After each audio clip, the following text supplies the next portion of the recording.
बोलो सच्चे दरबार की जय। नमस्कार दोस्तों, स्वागत है आपका मेरे YouTube चैनल आर के भक्ति ज्ञान में। भक्तों, आज हम आपको दुर्गा सप्तशती पाठ के पहले अध्याय की कथा सुनाएंगे, जो कि नवदेवियों के दिनों में सुनी जाती है। तो आइए भक्तों, हम अपनी कथा को प्रारंभ करते हैं। उससे पहले जिन भक्तों ने हमारे चैनल को सब्सक्राइब नहीं किया है, वो हमारे चैनल को सब्सक्राइब करें, वीडियो को लाइक करें और कमेंट में जय माता दी लिखना न भूलें। या देवी सर्वभूतेषु शक्तिरूपेण संस्था, नमस्तस्यै नमस्तस्यै नमस्तस्यै नमो नमः। बोलो सच्चे दरबार की जय। महर्षि ऋषि का राजा सुरथ और समाधि को देवी की महिमा का बताना। मार्कंडे बोले, सूर्य के पुत्र सावर्णी की उत्पत्ति की कथा विस्तार पूर्वक कहता हूँ, सुनो। सावर्णी महामाया की कृपा से जिस प्रकार मनवंतर के स्वामी हुए, उसका भी हाल सुनो। पहले स्वारोचिस नामक राज्य था। वह प्रजा को अपने पुत्र के समान मानते थे, तो भी कोला विध्वंसी राजा उनके शत्रु बन गए। दुष्टों को दंड देने वाले राजा सुरथ की उनके साथ लड़ाई हुई। कोला विध्वंसियों की संख्या में कम होने पर भी राजा सुरथ युद्ध में उनसे हार गए। तब वे अपने नगर में आ गए। केवल अपने देश का राज्य ही उनके पास रह गया और उसी देश के राजा होकर राज्य करने लगे। किंतु उनके शत्रुओं ने उन पर वहां आक्रमण किया। राजा को बलहीन देखकर उसके दुष्ट मंत्रियों ने राजा की सेना और खजाना अपने अधिकार में कर लिया। राजा सुरथ अपने राज्याधिकार को हारकर शिकार खेलने के बहाने घोड़े पर सवार होकर वहां से एक भयंकर वन की ओर चले गए। उस वन में उन्होंने महर्षि मेधा का आश्रम देखा। वहां मेधा महर्षि अपने शिष्यों तथा मुनियों से सुशोभित बैठे हुए थे और वहां कितने ही हिंसक जीव परम शांति भाव से रहते थे। राजा सुरथ ने महर्षि मेधा को प्रणाम किया और महर्षि ने भी उनका उचित सत्कार किया। राजा सुरथ महर्षि के आश्रम में कुछ समय तक ठहरे। अपने नगर की ममता के आकर्षण से राजा अपने मन में सोचने लगे, पूर्व काल में पूर्वजों ने जिस नगर का पालन किया था, वह आज मेरे हाथ से निकल गया। मेरे दुष्ट एवं दुरात्मा मंत्री मेरे नगर की अब धर्म से रक्षा कर रहे होंगे या नहीं। मेरा प्रधान हाथी, जो कि सदा मद की वर्षा करने वाला और शूरवीर था, मेरे बैरियों के बस में होकर न जाने क्या दुख भोग रहा होगा। मेरे आज्ञाकारी नौकर, जो मेरी कृपा से धन और भोजन पाने से सदैव सुखी रहते थे और मेरे पीछे पीछे चलते थे, वे अब निश्चय ही दुष्ट राजाओं का अनुसरण करते होंगे तथा मेरे दुष्ट और दुरात्मा मंत्रियों द्वारा व्यर्थ ही धन को व्यय करने से संचित किया हुआ मेरा खजाना एक दिन अवश्य खाली हो जाएगा। इस प्रकार की कुछ सी बातें सोचता हुआ राजा निरंतर दुखी रहने लगा। एक दिन राजा सुरथ ने महर्षि मेधा के आश्रम के निकट एक वैश्य को देखा। राजा ने उससे पूछा, भाई तुम कौन हो? यहाँ तुम्हारे आने का क्या कारण है और तुम मुझे शोकग्रस्त अनमने से दिखाई देते हो, इसका क्या कारण है? राजा के ये नम्र वचन सुन वैश्य ने महाराज सुरथ को प्रणाम करके कहा। वैश्य बोला, राजन, मेरा नाम समाधि है। मैं धनियों के कुल में उत्पन्न एवं वैश्य हूँ। मेरे दुष्ट स्त्री पुत्रादिकों ने लोभ से मेरा सब कुछ छीन लिया और मुझे घर से निकाल दिया। मैं इस तरह से दुखी होकर इस वन में चला आया और यहाँ रहता हुआ मैं इस बात को भी नहीं जानता कि अब घर में इस समय सब कुशल है या नहीं।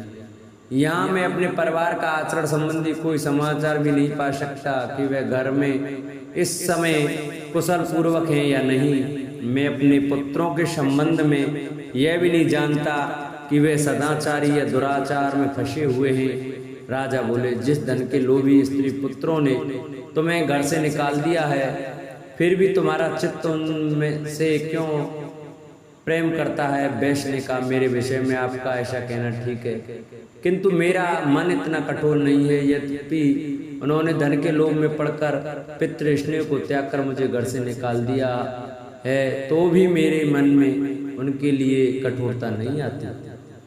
हे महामते, मेरा मन फिर भी उनमें क्यों फंस रहा है, इस बात को जानता हुआ भी मैं नहीं जान रहा। मेरा चित्त उनके लिए दुखी है, मैं उनके लिए लंबी लंबी सांसें ले रहा हूँ। उन लोगों में प्रेम नाम का को नहीं है, फिर भी ऐसे निस्नेहों के लिए मेरा हृदय कठोर नहीं होता। महर्षि मार्कंडेय जी ने कहा, हे ब्राह्मण, इसके पश्चात महाराज सुरत और वह वैश्य दोनों महर्षि मेधा के समीप गए और उनके साथ यथा योग्य न्याय संभाषण करके दोनों ने वार्ता आरंभ की। राजा बोले, हे भगवान, मैं आपसे एक बात पूछना चाहता हूँ, सो आप कृपा करके मुझे बताइए। मेरा मन अधीन नहीं है, इससे मैं बहुत दुखी हूँ। राज्य धनादि की चिंता अभी तक मुझे बनी हुई है और मेरा ये ममता ज्ञानियों की तरह बढ़ती जा रही है। और ये समाधि नामक वैश्य भी अपने घर से अपमानित होकर आया है, इसके स्वजनों में ने भी इसे त्याग दिया है, स्वजनों से त्यागा हुआ भी है, उनसे हार्दिक प्रेम रखता है। इस तरह हम दोनों ही दुखी हैं। हे महाभाग, उन लोगों के अवगुणों को देखकर भी हम दोनों के मन में उनके लिए ममता, मनुष्यों की तरह हम दोनों में ये मूर्खता क्यों है? महर्षि मेधा ने कहा, विषम मार्ग का ज्ञान सब जंतुओं को है, सबों के लिए विषय पृथक पृथक होते हैं। कुछ प्राणी दिन में नहीं देखते और कुछ रात को, परंतु कई जीव ऐसे हैं जो दिन तथा रात दोनों में देख सकते हैं। यह सत्य है कि मनुष्यों में ज्ञान प्रदान है, किंतु केवल मनुष्य ज्ञानी नहीं होता, पशु पक्षी आदि भी ज्ञान रखते हैं। जैसे ये पशु पक्षी ज्ञानी हैं, वैसे ही मनुष्यों का ज्ञान, और जो ज्ञान मनुष्यों में वैसे ही पशु पक्षियों में है, तथा अन्य बातें भी दोनों में एक जैसी पाई जाती हैं। ज्ञान होने पर भी इन पक्षियों की ओर देखो कि अपने भूख से पीड़ित बच्चों की चोंच में कितने प्रेम से अन्न के दाने डालते हैं। हे राजन, ऐसा ही प्रेम मनुष्यों में अपनी संतान के प्रति भी पाया जाता है। लोभ के कारण अपने उपकार का बदला पाने के लिए मनुष्य पुत्रों की इच्छा करते हैं और इस प्रकार मोह के गड्ढे में गिरा करते हैं। भगवान श्री हरि की जो माया है, उसी से यह संसार मोहित हो रहा है। इसमें आश्चर्य की कोई बात नहीं, क्योंकि वह भगवान विष्णु की योग निद्रा है। यह माया ही तो है जिसके कारण संसार मोह में जकड़ा हुआ है। यही माया भगवती देवी ज्ञानियों के चित्त को बलपूर्वक खींचकर मुंह में डाल देती है और उसी के द्वारा संपूर्ण जगत की उत्पत्ति होती है। यही भगवती देवी प्रसन्न होकर मनुष्य को मुक्ति प्रदान करती हैं। यही संसार के बंधन का कारण है तथा संपूर्ण ईश्वरों को भी स्वामिन है। महाराज सुरत ने पूछा, भगवान, वह देवी कौन सी है जिसको आप महामाया कहते हैं?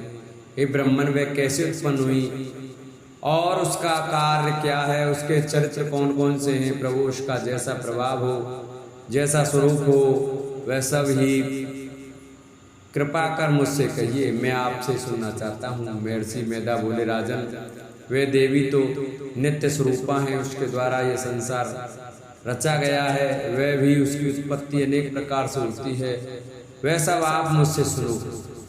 वह देवताओं का कार्य सिद्ध करने के लिए प्रकट होती हैं। उस समय वह उत्पन्न हुई कहलाती हैं। संसार का जल में करके जब भगवान विष्णु योग निद्रा का आश्रय लेकर शेष सैया पर सो रहे थे, तब मदगढ़ नाम के दो असुर उनके कानों के मैल से प्रकट हुए और वह श्री ब्रह्मा जी को मानने के लिए तैयार हो गए। श्री ब्रह्मा जी ने उन दोनों को अपनी ओर आते देखा और यह भी देखा कि भगवान विष्णु योग निद्रा का आश्रय लेकर सो रहे हैं। तो वह उस समय श्री भगवान को जगाने के लिए उनके नेत्रों में निवास करने वाली योग निद्रा की स्तुति करने लगे। श्री ब्रह्मा जी ने कहा, हे देवी, तुम ही स्वाहा, तुम ही स्वधा, तुम ही बसटकार हो, स्वर भी तुम्हारा ही स्वरूप है, तुम ही जीवन देने वाली सुधा। नित्याक्षर, प्रणव में आकार, उकार, मकार, इन तीनों में माताओं के रूप में तुम ही स्थित हो। इनके अतिरिक्त जो बिंदपत अर्धमात्र है, जिसका कि विशेष रूप से उच्चारण नहीं किया जा सकता है, हे देवी, वह भी तुम ही हो। हे देवी संध्या, सावित्री तथा परम जननी तुम ही हो। तुम इस विश्व को धारण करने वाली हो। तुमने ही इस जगत की रचना की है और तुम ही इस जगत का पालन करने वाली हो। तुम ही कल्प के अंत में सबको भक्षण करने वाली हो। हे देवी, जगत की उत्पत्ति के समय तुम सृष्टि रूपा होती हो, पालन काल में स्थित रूपा हो और कल्प के अंत में संहार रूप धारण कर लेती हो। तुम ही महाविद्या, महामाया, महावेदा, महारात्रि और मोहरात्रि हो। श्री ईश्वरी और बोध स्वरूपा बुद्धि भी तुम ही हो। लज्जा, पुष्टि, तुष्टि, शांति और क्षमा भी तुम ही हो। तुम खड़ग धारणी, शूल धारणी, घोर रूपा तथा गदा, चक्र, शंख और धनुष को धारण करने वाली हो। बाण, भुषुंडी और परिघ यह भी तुम्हारे ही अस्त्र हैं। तुम सौम्य और सौम्य तर्को यही नहीं बल्कि जितनी भी सौम्य तथा सुंदर वस्तुएं संसार में हैं उन सबसे बढ़कर तुम हो। यह और अपर सबसे पर रहने वाली सुंदर तुम ही हो। हे सर्वस्वरूपे देवी, जो भी सशक्त पदार्थ है और उनसे जो शक्ति वह तुम ही हो। ऐसी अवस्था में भला तुम्हारी स्तुति कौन कर सकता है। इस संसार के सृष्टि, पालन और सार करने वाले जो भगवान हैं उनको भी जब तुमने निद्रा के वशीभूत कर दिया है तो फिर तुम्हारी स्तुति कौन कर सकता है। मुझे भगवान विष्णु तथा भगवान शंकर को शरीर धारण करने वाली तुम ही हो। तुम्हारी स्तुति करने की शक्ति किसमें है। हे देवी, तुम तो अपने इन उदार प्रभावों के कारण ही प्रशंसनीय हो। मधु और कैटभ जो भयंकर असुर हैं इन्हें मोह में डाल दो और श्री हरि भगवान विष्णु को भी जल्दी जगा दो और उनमें इनको मार डालने की बुद्धि भी उत्पन्न कर दो। महर्षि मेधा बोले, हे राजन, जब श्री ब्रह्मा जी ने देवी से इस प्रकार स्तुति करके भगवान को जगाने तथा मधु और कैटभ को मारने के लिए कहा तो वह भगवान श्री विष्णु के नेत्र, मुख, नासिका, बाहु, हृदय और वक्षस्थल से निकल ब्रह्मा जी के सामने खड़ी हो गई। उनका ऐसा करना था कि भगवान श्री हरि तुरंत जाग उठे और दोनों असुरों को देखा तो जो कि अत्यंत बलवान तथा पराक्रमित थे और मारे क्रोध के जिनके नेत्र लाल हो रहे थे और जो ब्रह्मा जी का वध करने के लिए तैयार थे। तब क्रोध दोनों दुरात्मा असुरों के साथ भगवान श्री हरि पूरे 5000 वर्ष तक लड़ते रहे।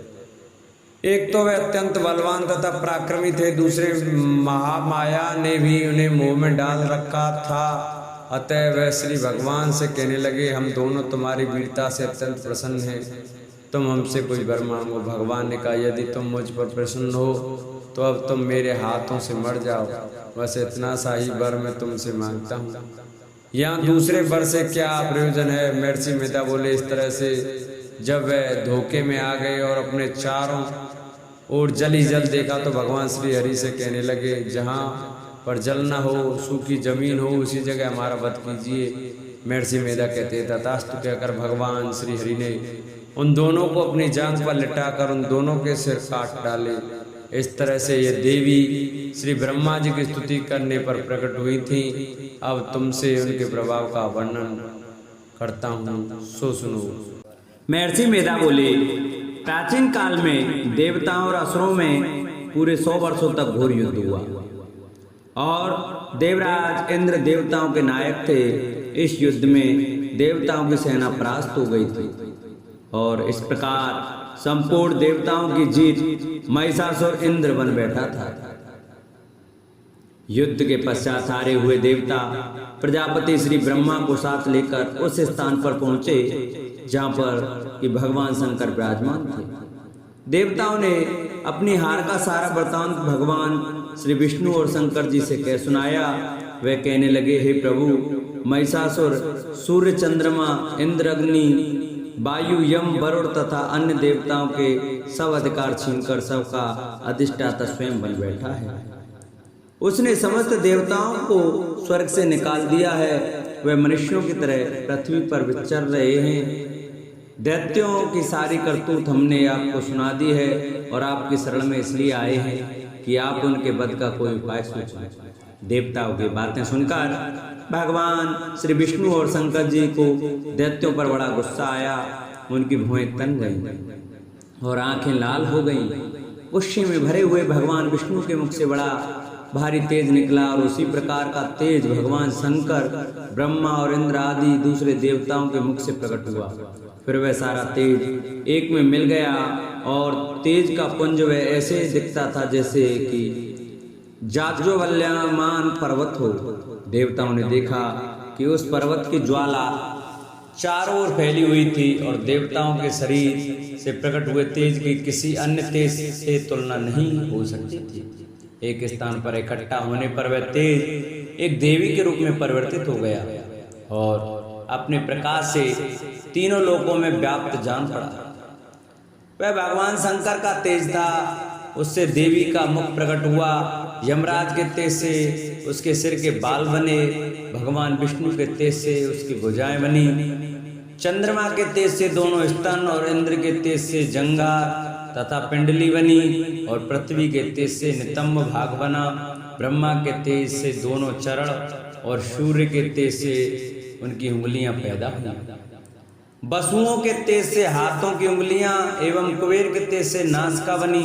प्रजापति के तेज से उसके दांत और अग्नि के तेज से उसके नेत्र बने। संध्या के तेज से उसकी भुएं और वायु के तेज से उनके कान प्रकट हुए। इस प्रकार उस देवी का प्रादुर्भाव हुआ था।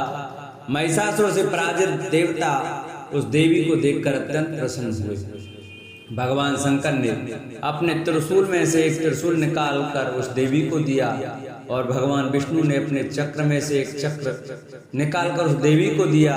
वरुण ने अपने चक्र में से एक चक्र निकालकर उस देवी को दिया।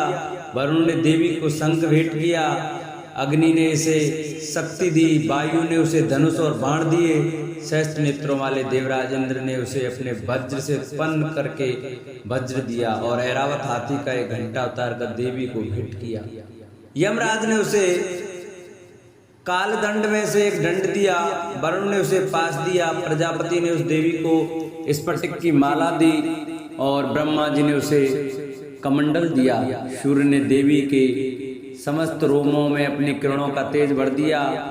काल ने उसे चमकती हुई ढाल और तलवार दी और उज्जवल हार और दिव्य वस्त्र उसे भेंट किए और इनके साथ ही उसने दिव्य चूड़ामणि दी, जो 2 कुंडल कंकड़ उज्जवल अर्धचंद्र बाहों के लिए, बाजूबंद चरणों के लिए, नुपुर गले के लिए, सुंदर हंसली और उंगलियों के लिए रत्नों की बनी हुई अंगूठियां उसे दी।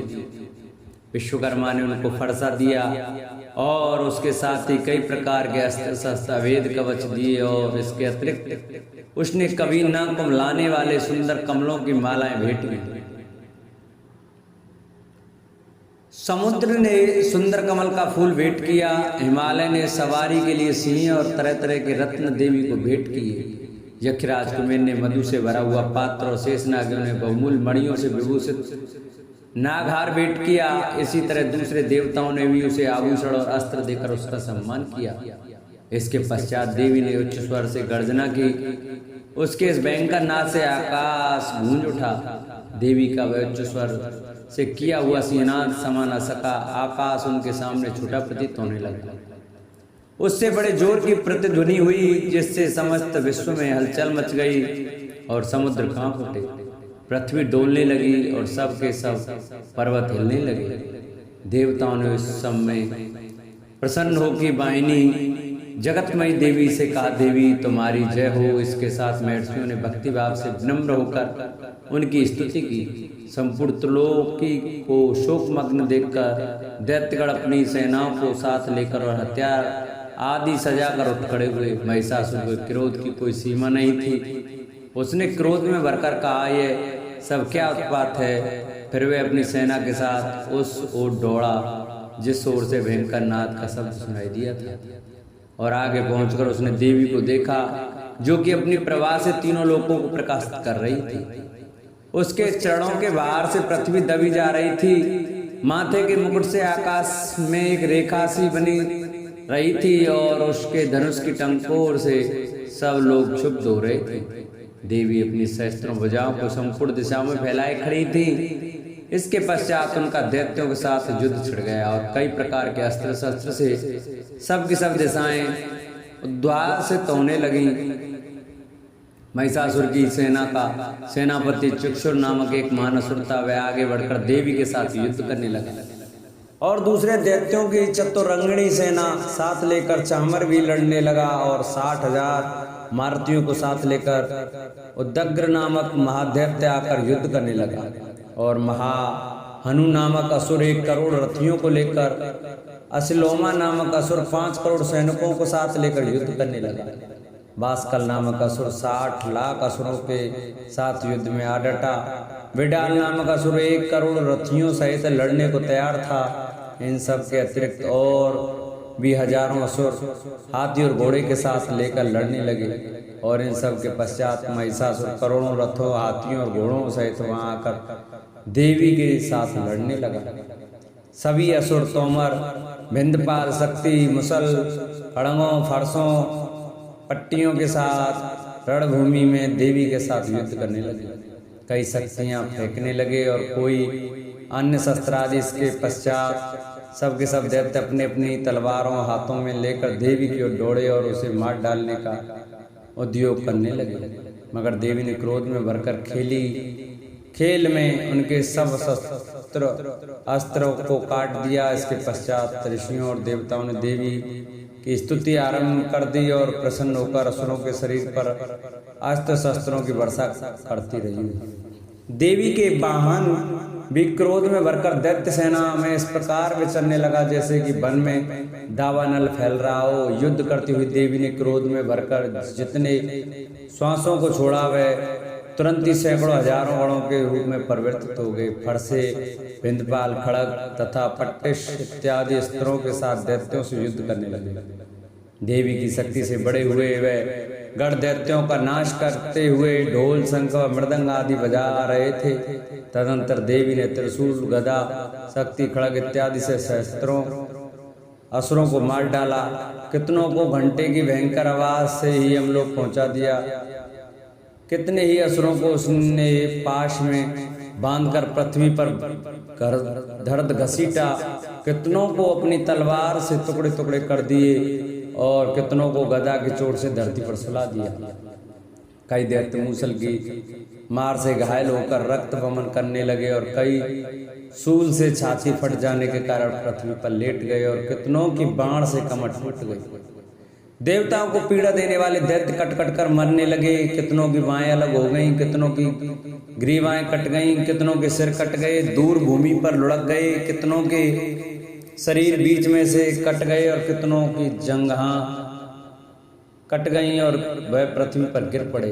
कितने ही सिरों व पैरों के कटने पर भी भूमि पर से उठ खड़े हुए और शस्त्र हाथ में लेकर देवी से लड़ने लगे और कई दैत्यगण भूमि में बाजों की ध्वनि के साथ नाच रहे थे। कई असुर जिनके सिर कट चुके थे बिना सिर के धड़ से ही हाथ में शस्त्र लिए हुए लड़ रहे थे। दैत्य रह रहकर ठहरो ठहरो कहते हुए देवी को युद्ध के लिए ललकार रहे थे। जहां पर यह घोर संग्राम हुआ था वहां की भूमि रथ, हाथी, घोड़ों और असुरों की लाशों से भर गई थी और असुर सेना के बीच में रक्तपात होने के कारण रुधिर की नदियां बह रही थीं।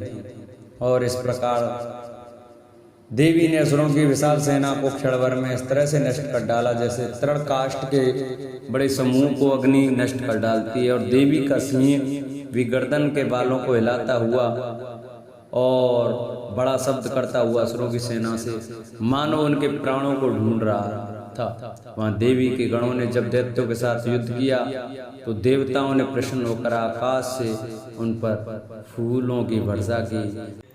महर्षि मेधा ने कहा, महिषासुर की सेना नष्ट होते देखकर उस सेना का सेनापति चिक्षुर क्रोध में भर देवी के साथ युद्ध करने के लिए आगे बढ़ा। वह देवी पर इस प्रकार बाणों की वर्षा करने लगा मानो सुमेरु पर्वत पानी की धार बरसा रहा हो। इस प्रकार देवी ने अपने बाणों से उसके बाणों को काट डाला तथा उसके घोड़े व सारथी को मार दिया। साथ ही उसके धनुष और उसकी अत्यंत ऊंची ध्वजा को भी काटकर नीचे गिरा दिया। उसका धनुष कट जाने के पश्चात उसके शरीर के अंगों को भी अपने बाणों से बांध दिया। धनुष, घोड़े और सारथी के नष्ट हो जाने पर वह असुर ढाल और तलवार लेकर देवी की तरफ आया। उसने अपनी तीक्ष्ण धार वाली तलवार से देवी के सिंह के मस्तक पर प्रहार किया और बड़े वेग से देवी की बाएं भुजा पर वार किया, किंतु देवी की बाएं भुजा को छूते ही उस दैत्य की तलवार टूटकर दो टुकड़े हो गए। इससे दैत्य ने क्रोध में भरकर शूल हाथ में लिया और उसे भद्रकाली देवी की ओर फेंका। देवी की ओर आता हुआ वह शूल आकाश से गिरते हुए सूर्य के समान प्रज्वलित हो उठा। उस शूल को अपनी ओर आते हुए देखकर देवी ने भी शूल छोड़ा और महाअसुर के शूल के 100 टुकड़े कर दिए और साथ ही महाअसुर के प्राण भी हर लिए। चिक्षुर के मरने पर देवताओं को दुख देने वाला क्षामर नामक दैत्य हाथी पर सवार होकर देवी से लड़ने के लिए आया और उसने आने के साथ ही शक्ति से प्रहार किया, किंतु देवी ने अपनी हुंकार से उसे तोड़कर पृथ्वी पर डाल दिया।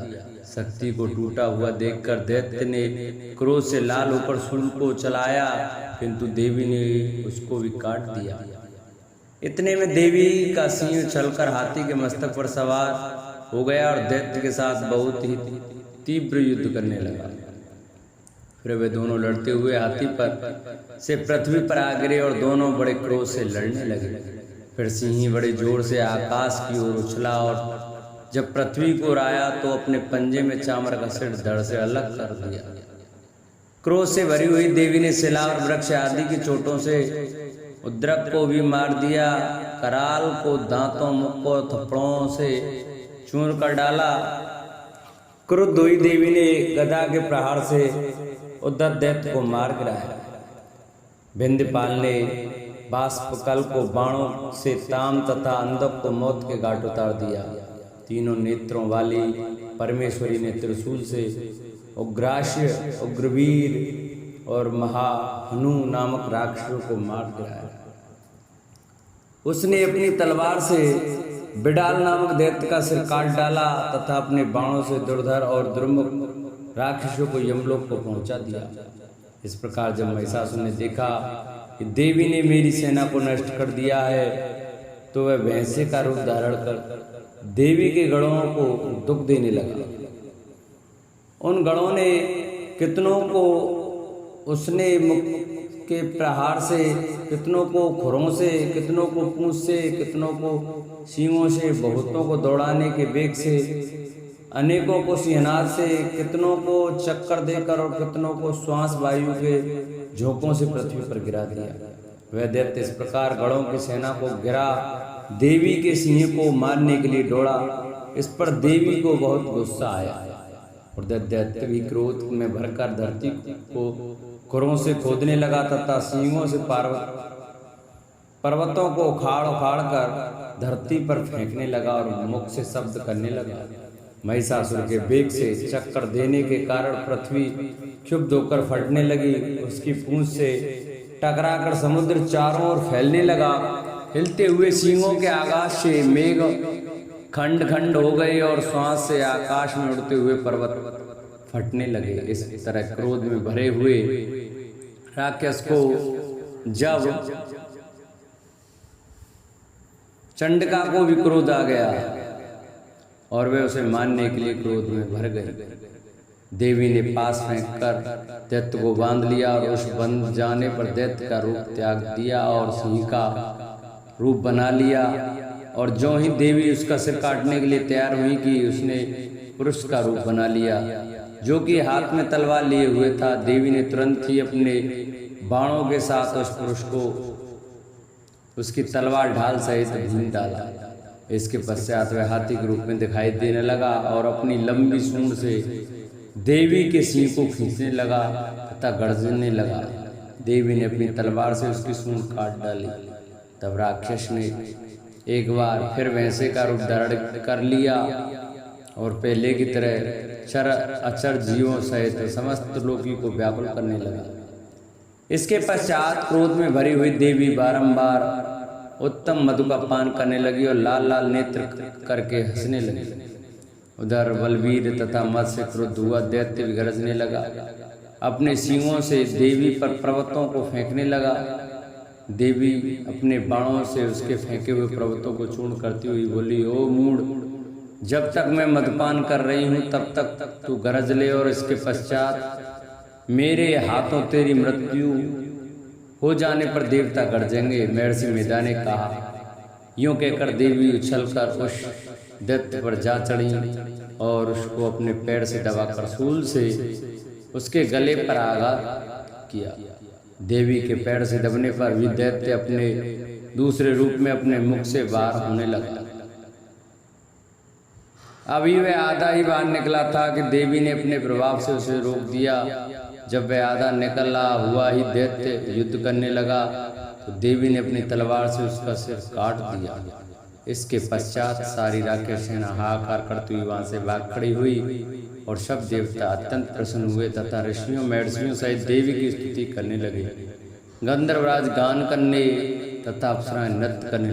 महर्षि मेधा बोले, देवी ने जब पराक्रमी दुरात्मा महिषासुर को मार गिराया और असुरों की सेना को मार दिया, तब इंद्रादि समस्त देवता अपने सिर तथा शरीर को झुकाकर भगवती की स्तुति करने लगे।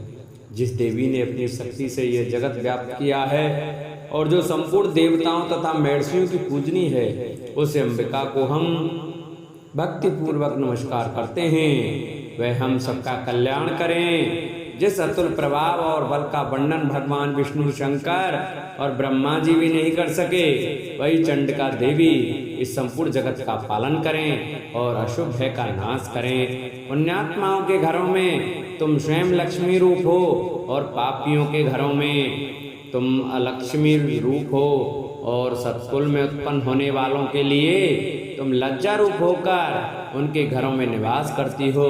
हम दुर्गा भागवती को नमस्कार करते हैं। हे देवी, इस विश्व का पालन करो। हे देवी, हम तुम्हारे अचिंत्य रूप का किस प्रकार वर्णन करें। असुरों का नाश करने वाले भारी पराक्रम तथा समस्त देवताओं और दैत्यों के विषय में जो तुम्हारे पवित्र चरित्र हैं, उनका हम किस प्रकार वर्णन करें। हे देवी, त्रिगुणात्मिका होने पर भी तुम संपूर्ण जगत की उत्पत्ति का कारण हो।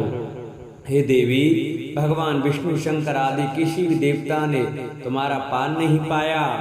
तुम सबकी आश्रय हो। यह संपूर्ण जगत तुम्हारा ही अंश रूप है, क्योंकि तुम सबकी आदिभूत प्रकृति हो। हे देवी, तुम्हारे जिस नाम के उच्चारण से संपूर्ण यज्ञों में सब देवता तृप्ति लाभ करते हैं, तुम तुम ही हो। इसके अतिरिक्त तुम पितरों की तृप्ति का कारण हो, इसलिए सब आपका श्रद्धा कहते हैं। हे देवी, वह विद्या जो मोक्ष को देने वाली है, जो अचिंत्य महाज्ञान स्वरूपा है, तत्वों के सार को वश में करने वाले, संपूर्ण दोषों को दूर करने वाले, मोक्ष की इच्छा वाले मुनिजन जिसका अभ्यास करते हैं, वह तुम ही हो। तुम वाणी रूप हो और दोष रहित ऋग और यजुर्वेद की एवं उद्गीत और सुंदर पाठों के पाठ वाले सामवेद की आश्रय रूप हो। तुम भगवती हो। इस विश्व की उत्पत्ति एवं पालन के लिए तुम वार्ता के रूप में प्रकट हुई हो और तुम संपूर्ण संसार की पीड़ा हरने वाली हो। हे देवी, जिससे सारे शास्त्रों को जाना जाता है, वह मेधा शक्ति तुम ही हो और दुर्गम भवसागर से पार करने वाली नौका तुम भी हो। लक्ष्मी रूप से विष्णु भगवान के हृदय में निवास करने वाली और भगवान महादेव द्वारा सम्मानित गौरी देवी तुम ही हो। मंद मुस्कान वाले निर्मल पूर्ण चंद्र बिंब के समान और उत्तम स्वर्ण की मनोहर कांति से कमनीय तुम्हारे मुख को देखकर भी महिषासुर क्रोध में भर गया। यह बड़े आश्चर्य की बात है। और हे देवी, तुम्हारा यही मुख जब क्रोध से भर गया तो उदय काल के चंद्रमा की भांति लाल हो गया और तनी हुई भौहों के कारण विकराल रूप हो गया। उसे देखकर भी महिषासुर के शीघ्र प्राण नहीं निकल गए।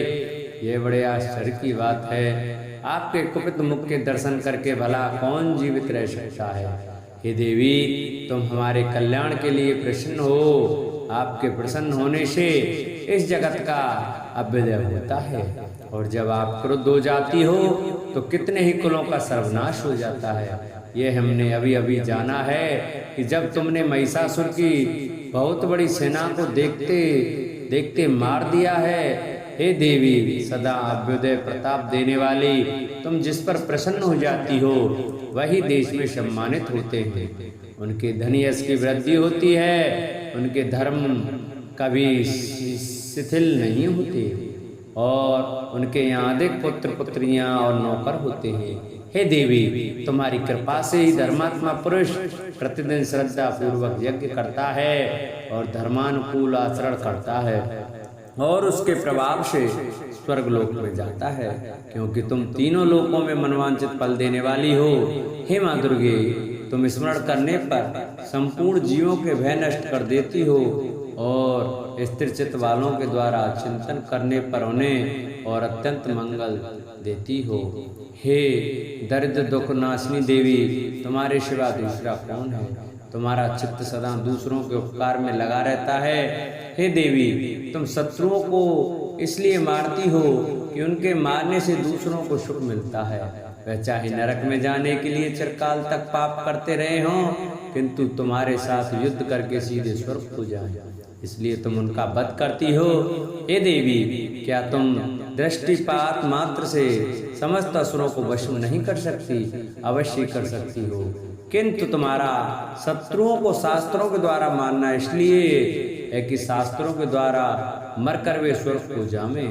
इस तरह से हे देवी, उन शत्रुओं के प्रति भी तुम्हारा विचार उत्तम है।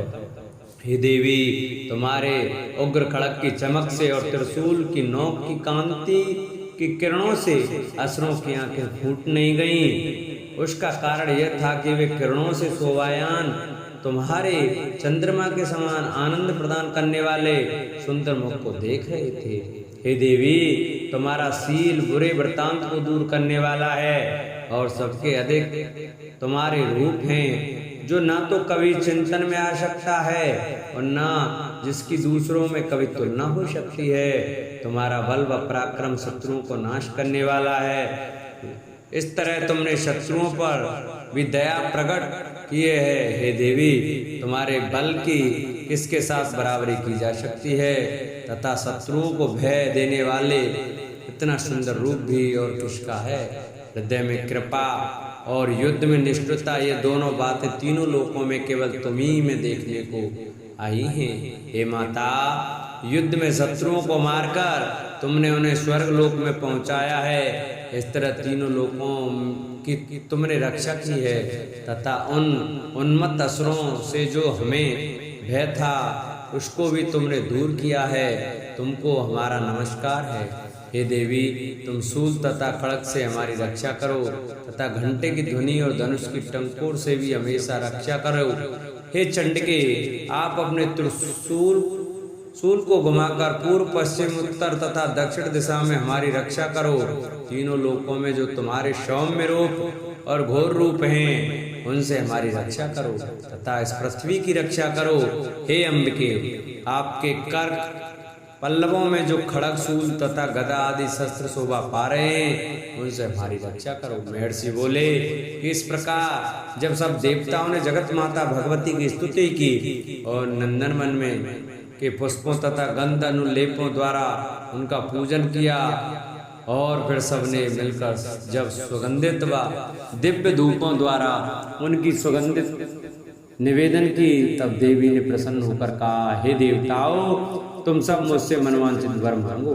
देवता बोले, हे भगवती, तुमने हमारा सब कुछ कार्य कर दिया, अब हमारे लिए कुछ भी मांगना बाकी नहीं रहा, क्योंकि तुमने हमारे शत्रु महिषासुर को मार डाला है। हे महेश्वरी, तुम इस पर भी यदि हमें कोई वर देना चाहती हो तो बस इतना वर दो कि जब जब हम आपका स्मरण करें तब तब आप हमारी विपत्तियों को हरण करने के लिए हमें दर्शन दिया करें। हे अंबिके, जो कोई भी तुम्हारी स्तुति करे तुम उनको वित्त समृद्धि और वैभव देने के साथ ही उनके धन और स्त्री आदि संपत्ति बढ़ावें और सदा हम पर प्रसन्न रहे।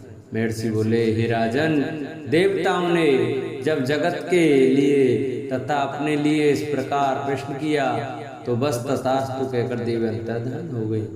हे भूप, जिस प्रकार तीनों लोकों का हित चाहने वाली ये भगवती देवताओं के शरीर से उत्पन्न हुई थी, वह सारा वृत्तांत मैंने तुमसे कह दिया और इसके पश्चात दुष्ट असुरों तथा शुंभ निशुंभ का वध करने और सब लोगों की रक्षा करने के लिए जिस प्रकार गौरी देवी के शरीर से उत्पन्न हुई थी वह सारा वृत्तांत में यथावत वर्णन करता हूँ। महर्षि मेधा ने कहा, पूर्व काल में शुंभ निशुंभ नामक असुरों ने अपने बल के मत से इंद्र का त्रिलोकी का राज्य और यज्ञों के भाग छीन लिए और वह दोनों इसी प्रकार सूर्य चंद्रमा धर्मराज और वरुण के अधिकार भी छीनकर स्वयं ही उनका उपयोग करने लगे। वायु और अग्नि का कार्य भी वही करने लगे और इसके पश्चात उन्होंने जिन देवताओं का राज्य छीना था उनको अपने अपने स्थान से निकाल दिया। इस तरह से अधिकार छीने हुए दैत्यों द्वारा निकाले हुए देवताओं अपराजित देवी का स्मरण करने लगे कि देवी ने हमको वर दिया था कि मैं तुम्हारी संपूर्ण विपत्तियों को नष्ट करके रक्षा करूंगा। ऐसा विचार कर सब देवता हिमालय पर गए और भगवती विष्णु माया की स्तुति करने लगे। देवताओं ने कहा, देवी को नमस्कार है, शिव को नमस्कार है, प्रकृति और भद्रा को नमस्कार है, हम लोग रौद्र नित्या और गौरी को नमस्कार करते हैं, ज्योत्स नामी चंद्र रूपिणी व सुख रूपा देवी को निरंतर नमस्कार है। शरणागतों का कल्याण करने वाली वृद्धि और सिद्ध रूपा देवी को हम बार बार नमस्कार करते हैं और नैऋति राजाओं की लक्ष्मी तथा सर्वाणी को नमस्कार है। दुर्गा को दुर्ग स्थलों को पार करने वाली दुर्गपरा को सारा सर्वकारिणी ख्याति कृष्ण और धूम देवी को सदैव नमस्कार है। अत्यंत सौम्य तथा अत्यंत रौद्र रूपा को हम नमस्कार करते हैं, उन्हें हमारा बारंबार प्रणाम है। जगत की आधारभूत कृति देवी को बार बार नमस्कार करते हैं। जिस देवी को प्राणी मात्र विष्णु माया कहते हैं उसको नमस्कार है, उसको नमस्कार है, उसको नमस्कार है। जो देवी संपूर्ण प्राणियों में चेतना कहलाती है उसको नमस्कार है, उसको नमस्कार है, उसको नमस्कार है। जो देवी संपूर्ण प्राणियों में बुद्धि रूप से स्थित है उसको नमस्कार है, उसको नमस्कार है, उसको नमस्कार है। जो देवी सर्व प्राणियों में निद्रा रूप से विराजमान है उसको नमस्कार है, उसको नमस्कार है, उसको नमस्कार है। जो देवी संपूर्ण प्राणियों में छाया रूप से स्थित है उसको नमस्कार है, उसको नमस्कार है, उसको नमस्कार है। जो देवी सर्व प्राणियों में शक्ति रूप से स्थित है उसको नमस्कार है, उसको नमस्कार है, उसको नमस्कार है। जो देवी संपूर्ण प्राणियों में तृष्णा रूप से स्थित है उसको नमस्कार है, उसको नमस्कार है, उसको नमस्कार है। जो देवी सर्व प्राणियों में शांति रूप से स्थित हैं उसको नमस्कार है, उसको नमस्कार है, उसको नमस्कार है। जो देवी सब प्राणियों में जाति रूप में स्थित हैं उसको नमस्कार है, उसको नमस्कार है, उसको नमस्कार है। जो देवी संपूर्ण प्राणियों में श्रद्धा रूप से स्थित हैं उसको नमस्कार है, उसको नमस्कार है। जो देवी सर्व प्राणियों में लज्जा रूप से स्थित हैं उसको नमस्कार है, उसको नमस्कार है, उसको नमस्कार है। जो देवी संपूर्ण प्राणियों में कांति रूप से स्थित हैं, जो देवी सर्व प्राणियों में लक्ष्मी रूप से स्थित हैं उसको नमस्कार है, उसको नमस्कार है, उसको नमस्कार है। जो देवी संपूर्ण प्राणियों में वृत्ति रूप से स्थित हैं उनको नमस्कार है, उनको नमस्कार है, उनको नमस्कार है। जो देवी सब प्राणियों में स्मृति रूप से विराजमान है उसको नमस्कार है, उसको नमस्कार है, उसको नमस्कार है। जो देवी सर्व प्राणियों में दया रूप से स्थित हैं वह उसको नमस्कार है, उसको नमस्कार है। जो देवी सब प्राणियों में तुष्टि रूप से स्थित हैं उसको नमस्कार है, उसको नमस्कार है, उसको नमस्कार है। जो देवी संपूर्ण प्राणियों में मात्र रूप से स्थित हैं उसको नमस्कार है, उसको नमस्कार है, उसको नमस्कार है। जो देवी संपूर्ण प्राणियों में भ्रांति रूप से स्थित हैं उसको नमस्कार है, उसको नमस्कार है, उसको नमस्कार है। जो देवी संपूर्ण प्राणियों में नित्य व्याप्त रहती हैं उसको नमस्कार है, उसको नमस्कार है, उसको नमस्कार है। जो देवी चैतन्य रूप से इस संपूर्ण संसार को व्याप्त करके स्थित हैं उसको नमस्कार है, उसको नमस्कार है, उसको नमस्कार है। पूर्व काल में देवताओं ने अपने अभिष्ट बल पाने के लिए जिसकी स्तुति की है और देवराज इंद्र ने बहुत दिनों तक जिसका सेवन किया है, वह कल्याण की साधन भूता ईश्वर ही हमारा कल्याण और मंगल करें तथा सारी विपत्तियों को नष्ट कर डालें। असुरों के सताए हुए हम संपूर्ण देवता उस परमेश्वरी को इस प्रकार नमस्कार करते हैं तथा जो भक्ति पूर्वक स्मरण किए जाने पर तुरंत ही सब विपत्तियों को नष्ट कर देती है, वह जगदम्बा इस समय भी हमारा मंगल करके हमारी समस्त विपत्तियों को दूर करें। महर्षि मेधा ने कहा, राजन, इस प्रकार जब देवता स्तुति कर रहे थे तो उसी समय पार्वती देवी गंगा में स्नान करने के लिए आई। तब उनके शरीर से प्रविष्ट होकर शिक्षा देवी बोली, शुभदैत्य के द्वारा स्वर्ग से निकाले हुए और निशुंभ से हारे हुए ये देवता मेरी स्तुति कर रहे हैं। पार्वती के शरीर से अंबिका निकली थी, इसलिए उसको संपूर्ण लोक में कौशिकी कहते हैं। कौशिकी के प्रकट होने के पश्चात पार्वती देवी के शरीर का रंग काला हो गया और वह हिमालय पर रहने वाली कालका देवी के नाम से प्रसिद्ध हुई। फिर शुंभ और निशुंभ के दूत चंडमुंड वहां आए और उन्होंने परम मनोहर रूप वाली अंबिका देवी को देखा। फिर वह शुंभ के पास जाकर बोले, महाराज, एक अत्यंत सुंदर स्थिति हिमालय को प्रकाशित कर रही है। वैसा रंग रूप आज तक हमने किसी स्त्री में नहीं देखा।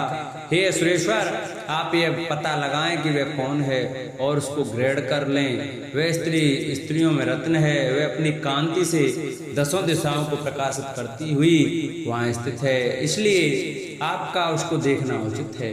हे प्रभु, तीनों लोकों के हाथी, घोड़े और मणि इत्यादि जितने रत्न हैं वह सब इस समय आपके घर में शोभायान हैं। हाथियों में रत्न रूप ऐरावत हाथी और उच्छ्रवा नामक घोड़ा तो आप इंद्र से ले आए हैं। हंसों द्वारा जुता हुआ विमान जो कि ब्रह्मा जी के पास था अब भी आपके पास है, और ये महापद्म नामक खजाना आपने कुबेर से छीना है। समुद्र ने आपको सदा के खिले हुए फूलों की किंजकिनी नामक माला दी है। वरुण का कंचन की वर्षा करने वाला छत्र आपके पास है। रथों में श्रेष्ठ प्रजापति का रथ भी आपके पास ही है।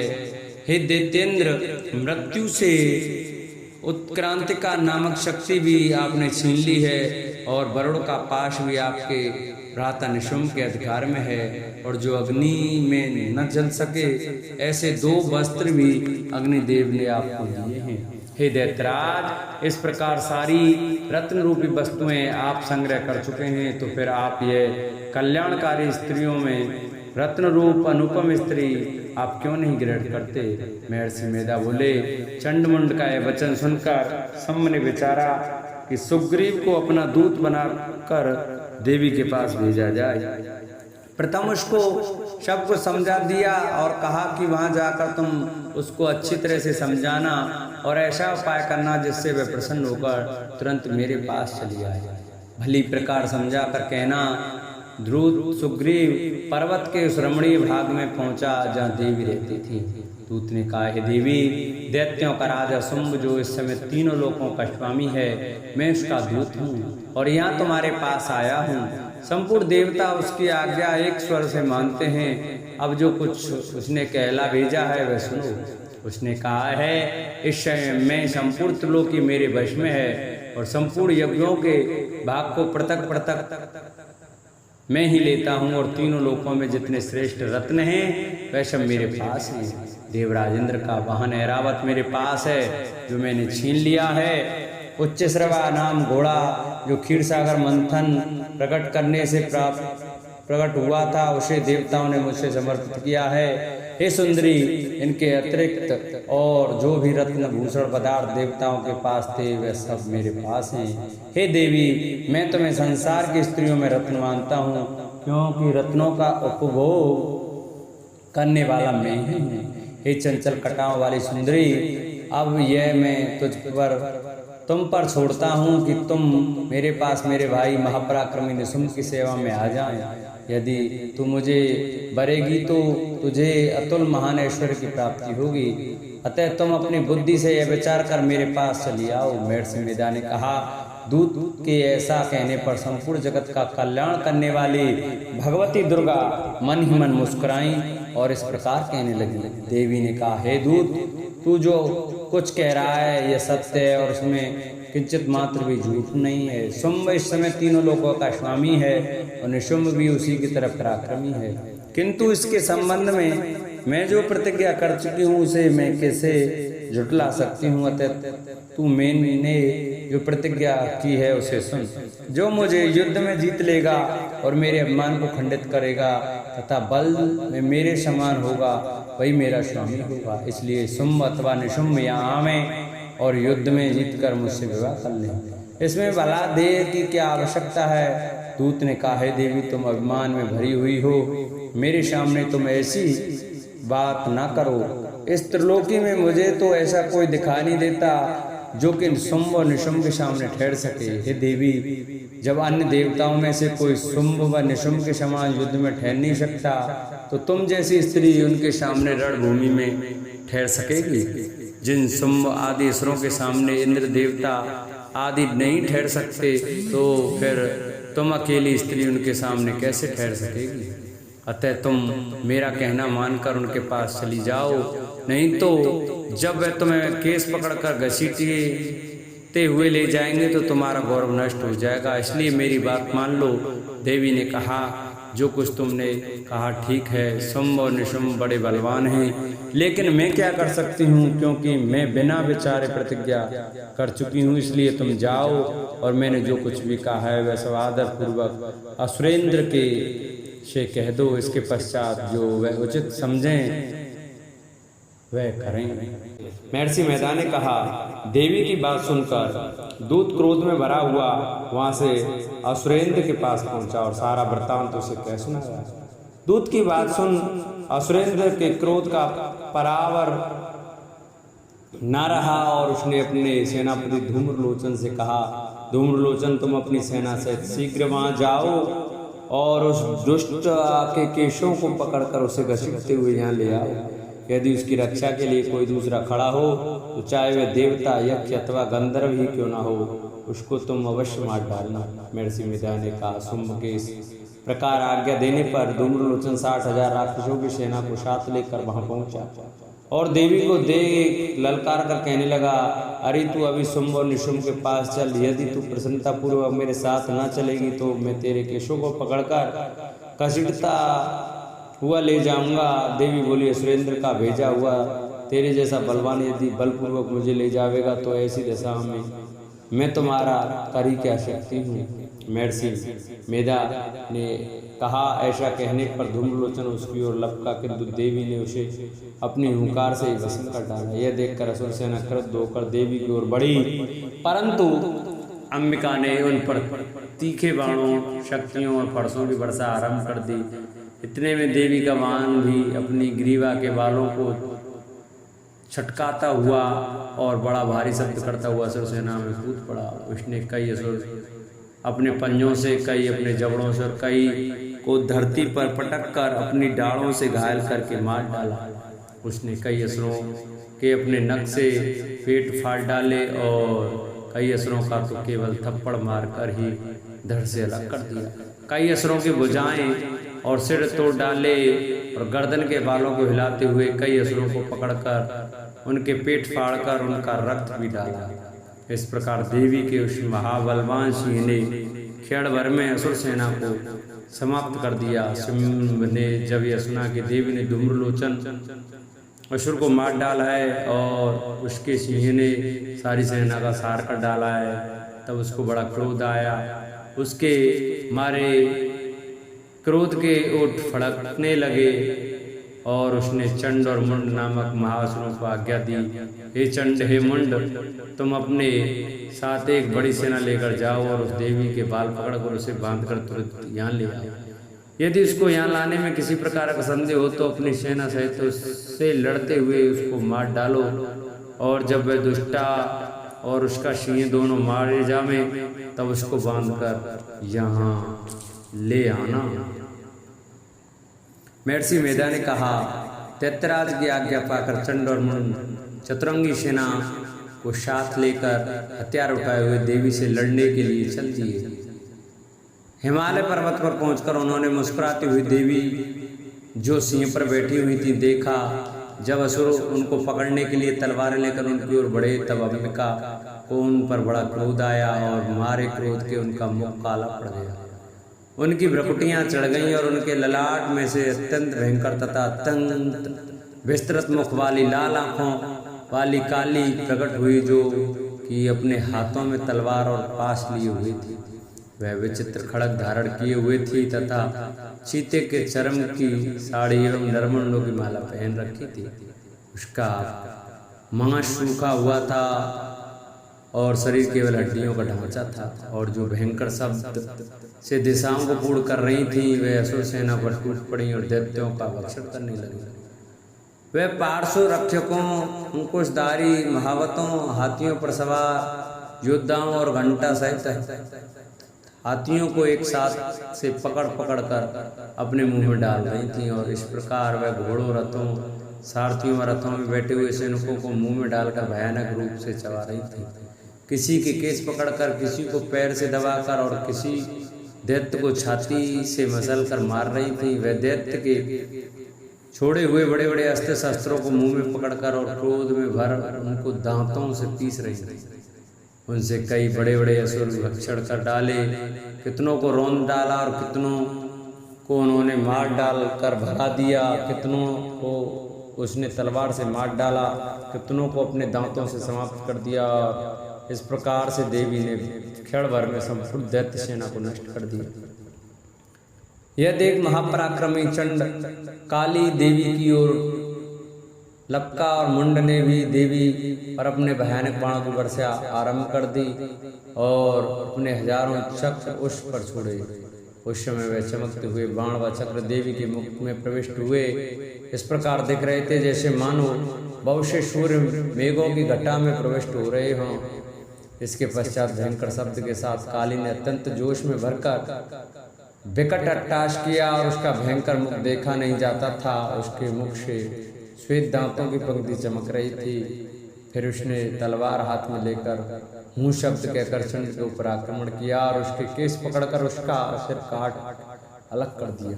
चंड को मरा हुआ देखकर मुंड देवी की ओर लपका, परंतु देवी ने क्रोध में भरे उसे भी अपनी तलवार से यमलोक पहुंचा दिया।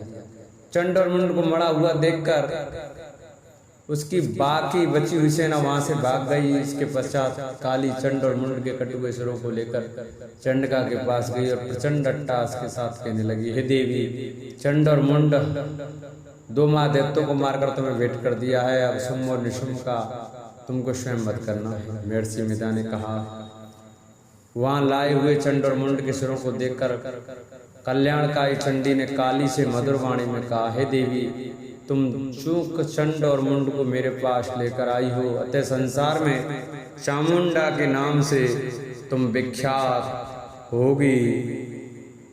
बोलो सच्चे दरबार की जय।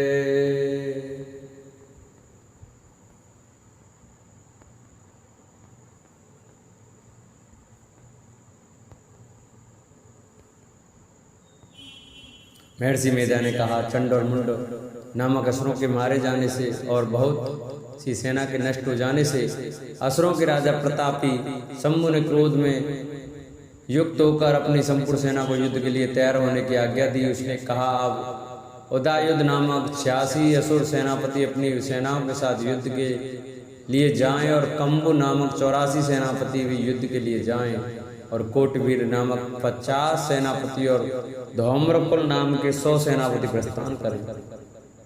कालक, दोहर्त, मौर्य और काल के यह दैत्य भी मेरी आज्ञा से सचकर युद्ध के लिए चूक करें। भयानक शासन करने वाला असुर का स्वामी शुंभ इस प्रकार आज्ञा देकर बहुत बड़ी सेना के साथ युद्ध के लिए चला। उसकी सेना को अपनी ओर आते देखकर चंडिका ने अपनी धनुष की टंकोर से पृथ्वी और आकाश के बीच का भाग गुंजा दिया। हे राजन, इसके पश्चात देवी के सिंह ने दहाड़ना आरंभ किया। दिए और अंबिका के घंटे के शब्दों ने उस ध्वनि को और भी बढ़ा दिया। धनुष की टंकोर, शेर की दहाड़ और घंटे के शब्द से पृथ्वी और आकाश के बीच का भाग गूंज उठा और इसके साथ ही देवी ने अपने मुख को और भी भयानक बना लिया। ऐसे भयंकर शब्द को सुनकर राक्षसी सेना ने देवी तथा सिंह को चारों ओर से घेर लिया। हे राजन, उस समय दैत्यों के नाश के लिए और देवताओं के हित के लिए ब्रह्मा, विष्णु, महेश, कार्तिकेय तथा इंद्र आदि देवों की शक्तियां जो अत्यंत पराक्रम और बल से संपन्न थी, उनके शरीर से निकलकर उसी रूप में चंडिका देवी के पास गए। जिस देवता का जैसा रूप था वैसे आभूषण थे, और वैसा वाहन था वैसा ही रूप, आभूषण और वाहन लेकर उन देवताओं की शक्तियां दैत्यों से युद्ध करने के लिए आई। हंसयुक्त विमान में बैठकर और रुद्राक्ष की माला तथा कमंडल धारण करके ब्रह्मा जी की शक्ति आई। वृषभ पर सवार होकर हाथ में त्रिशूल लेकर, महानाग का कंगन पहनकर और चंद्र रेखा से भूषित होकर भगवान शंकर की माहेश्वरी आई, और मोर पर आरूढ़ होकर हाथ में शक्ति लिए दैत्यों से युद्ध करने के लिए कार्तिकेय जी की शक्ति उन्हीं का रूप धारण करके आई। भगवान विष्णु की शक्ति गरुड़ पर सवार होकर शंख, चक्र, श्रृंग, गदा, धनुष और खड़ग हाथ में लिए हुए आई। श्री हरि की शक्ति बारह का शरीर धारण करके आई, और नरसिंह के समान शरीर धारण करके उनकी शक्ति नारसिंह की आई। उसकी गर्दन के झटकों के से आकाश के तारे टूट पड़ते थे, और इसी प्रकार देवराज इंद्र की शक्ति ऐन्द्री भी ऐरावत के ऊपर सवार होकर आई। पश्चात इन देव शक्तियों से घिरे हुए भगवान शंकर ने चंडिका से कहा, मेरी प्रसन्नता के लिए तुम शीघ्र ही इन असुरों को मारो। इसके पश्चात देवी के शरीर में से अत्यंत उग्र रूप वाली और सैकड़ों गीदड़ियों के समान आवाज करने वाली चंडिका शक्ति प्रकट हुई। उस अपराजित देवी ने धूमिल जटा वाले भगवान शंकर जी से कहा, हे प्रभु, आप मेरी ओर से दूत बनकर सुम्बर विष्णु के पास जाइए और उन अत्यंत गर्वीले दैत्यों से कहिए, और उनके अतिरिक्त और भी जो दैत्य वहाँ युद्ध के उपस्थित हों उनसे भी कहिए, जो तुम्हें अपने जीवित रहने की इच्छा हो तो त्रिलोकी का राज्य इंद्र को दे दो। देवताओं को उनका यज्ञ भाग मिलना आरंभ हो जाए और तुम पाताल को लौट जाओ, किंतु यदि वल के गर्भ से तुम्हारे लड़ने की इच्छा हो तो फिर आ जाओ। तुम्हारे मांस से मेरी योगनियां तृप्त होंगी। चूंकि उस देवी ने भगवान शंकर को दूत के कार्य में नियुक्त किया था, इसलिए वे संसार में शिवदूती के नाम से विख्यात हुई। भगवान शंकर ने देवी का संदेश पाकर उन दैत्यों के क्रोध का कोई आरपार न रहा, और वह जिस स्थान पर देवी विराजमान थी वहां पहुंचे, और जाने के साथ ही उस पर बाणों और शक्तियों की वर्षा करने लगे। देवी ने उनके फेंके हुए बाणों, शक्तियों, त्रिशूल और फरसों को अपने बाणों से काट डाला, और काली देवी उस देवी के साथ आगे खड़ी होकर शत्रुओं को त्रिशूल से विदीर्ण करने लगी और खटवांग से कुचलने लगी। ब्राह्मणी जिस तरह दौड़ती थी उसी तरफ अपने कमंडल का जल छिड़ककर दैत्यों के वीर व बल को नष्ट कर देती थी, और इसी प्रकार माहेश्वरी त्रिशूल से, वैष्णवी चक्र से और अत्यंत कोप वाली कौमारी शक्ति द्वारा असुरों को मार रही थी, और ऐन्द्री के बाजू के प्रहार से सैकड़ों दैत्य रक्त की नदियां बहते हुए पृथ्वी पर सो गए।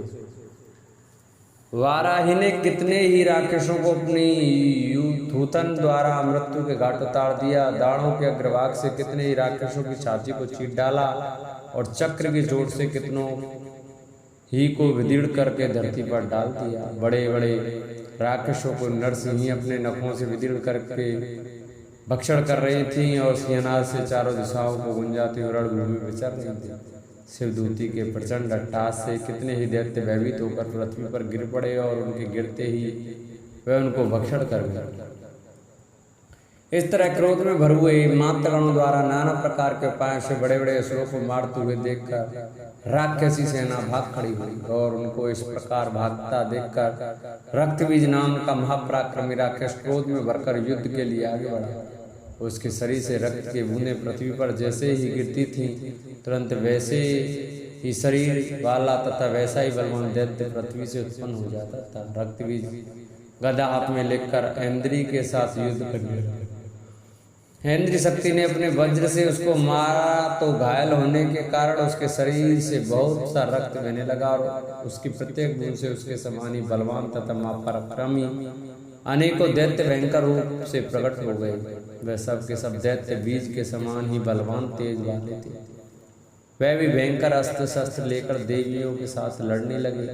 जब ऐन्द्री के वज्र प्रहार से उसके मस्तक पर चोट लगी और रक्त बहने लगा, तो उसमें से हजारों ही पुरुष उत्पन्न हुए।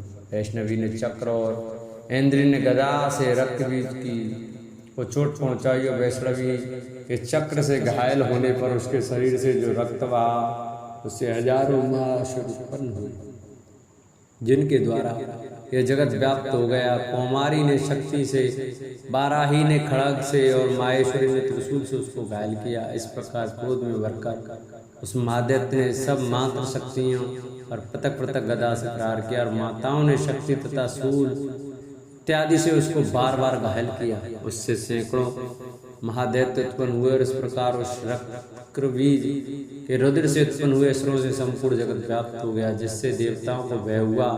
देवताओं को भयभीत देखकर चंडिका ने काली से कहा, हे चामुंडे, अपने मुख को बड़ा करो और मेरे शस्त्रघात से उत्पन्न हुए रक्त बिंदुओं तथा रक्त बिंदुओं से उत्पन्न हुए महासुरों को तुम अपने इस मुख से भक्षण करती हुई जाओ। इस प्रकार रक्त बिंदुओं से उत्पन्न हुए महादैत्यों को भक्षण करती हुई तुम रणभूमि में विचरो। इस प्रकार रक्त क्षीण होने से यह दैत्य नष्ट हो जाएगा। तुम्हारे भक्षण करने के कारण अन्य दैत्य नहीं होंगे। काली से इस प्रकार कहकर चंडिका देवी ने रक्तबीज पर अपने त्रिशूल से प्रहार किया और काली देवी ने अपने मुख से उसका रक्त ले लिया। तब उसने गदा से चंडिका पर प्रहार किया। प्रहार से चंडिका को तनिक भी कष्ट न हुआ, किंतु रक्तबीज के शरीर से बहुत सा रक्त बहने लगा। लेकिन उसके गिरने के साथ ही काली ने उसको अपने मुख में ले लिया। काली के मुख में उस रक्त से जो असुर उत्पन्न हुए उनको उसने भक्षण कर लिया और रक्त को पीती कहीं। तदंतर देवी ने रक्तबीज को, जिसका कि खून काली ने पिया था, चंडिका ने उस दैत्य को वज्रबाण, खड़ग और रिष्टि इत्यादि से मार डाला। हे राजा, नन्हे प्रकार के शस्त्रों से मरा हुआ वह खून से वंचित वह महादैत्य रक्तबीज पृथ्वी पर गिर पड़ा।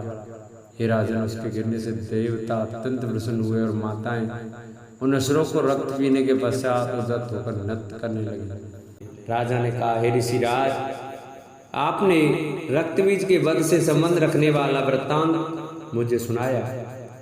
अब मैं रक्तबीज के मरने के पश्चात क्रोध में भरे हुए शुंभ व निशुंभ ने जो कर्म किया वह सुनना चाहता हूँ।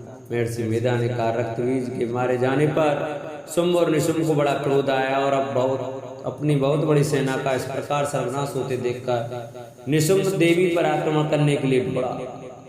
उसके साथ बहुत से बड़े बड़े असुर देवी को मारने के वास्ते दौड़े और महापराक्रमी शुंभ अपनी सेना सहित चंडिका को मारने के लिए बढ़ा। फिर शुंभ और निशुंभ का देवी से घोर युद्ध होने लगा और वह दोनों असुर इस प्रकार देवी पर बाण फेंकने लगे जैसे मेघों से वर्षा हो रही हो। उन दोनों के चलाए हुए बाणों को देवी ने अपने बाणों से काट डाला और अपने शस्त्रों की वर्षा से उन दोनों दैत्यों को चोट पहुंचाई। निशुंभ ने तीक्ष्ण तलवार और चमकती हुई ढाल लेकर देवी के सिंह पर आक्रमण किया। अपने वाहन को चोट पहुंची देखकर देवी ने अपने क्षुरप्र नामक बाण से निशुंभ की तलवार व ढाल दोनों ही काट डाले।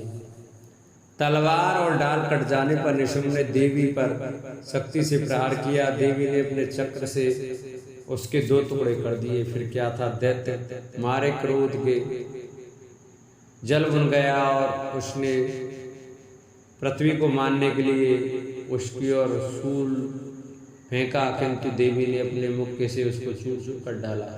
फिर उसने देवी पर गदा से प्रहार किया। देवी ने त्रिशूल से गदा को भस्म कर डाला। इसके पश्चात वह फरसा हाथ में लेकर देवी की ओर लपका। देवी ने अपने तीखे बाणों से उसे धरती पर सुला दिया। अपने पराक्रमी भाई निशुंभ के इस प्रकार से मरने पर शुंभ क्रोध में भरकर देवी को मारने के लिए दौड़ा। वह रथ में बैठा हुआ उत्तम आयुधों से सुशोभित अपनी 8 बड़ी बड़ी भुजाओं से सारे आकाश को ढके हुए था। शुंभ को आते देखकर देवी ने अपना शंख बजाया और धनुष की टंकोर का ही अत्यंत दुस्सह शब्द किया। साथ ही अपने घंटे के शब्द से, जो कि संपूर्ण दैत्य सेना के तेज को नष्ट कर अतः संपूर्ण दिशाओं में व्याप्त कर दिया। इसके पश्चात देवी के सिंह ने भी अपनी धार से जिन सुने बड़े बड़े बलवानों का मत चूर चूर हो जाता था। आकाश पृथ्वी और 10 दिशाओं को पूरित कर दिया।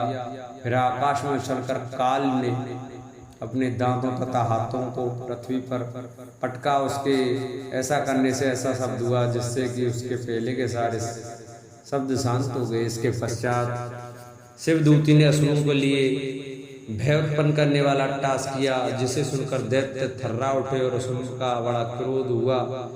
फिर अंबिका ने उसे, अरे दुष्ट रहा है, खड़ा रहे कहाँ? तो आकाश में भी सभी देवता जय हो जय हो जय हो बोल उठे। शुंभ ने वहां आकर ज्वाला से माहोल्क नामक शक्ति से काट डाला। फिर राजन, हे राजन, फिर शुंभ के सिंहनाद से तीनों लोग व्याप्त हो गए और उसकी प्रतिध्वनि से ऐसा घोर शब्द हुआ जिसने इससे पहले कभी शब्द को जीत लिया। शुंभ के छोड़े बाणों को देवी ने और देवी के छोड़े बाणों को शुंभ ने अपने बाणों से काटते सैकड़ों और हजारों टुकड़ों में परिवर्तित कर दिया। इसके पश्चात जब चंडिका ने क्रोध में भरकर शुंभ को त्रिशूल से मारा तो वह मूर्छित तो पृथ्वी पर गिर पड़ा। जब उसकी मृत्यु हुई तो वह धनुष लेकर आया और अपने बाणों से उसने देवी काली तथा सिंह को घायल कर दिया। फिर उस राक्षस ने 10,000 भुजाएं धारण करके चक्रादि आयुधों से देवी को आच्छादित कर दिया।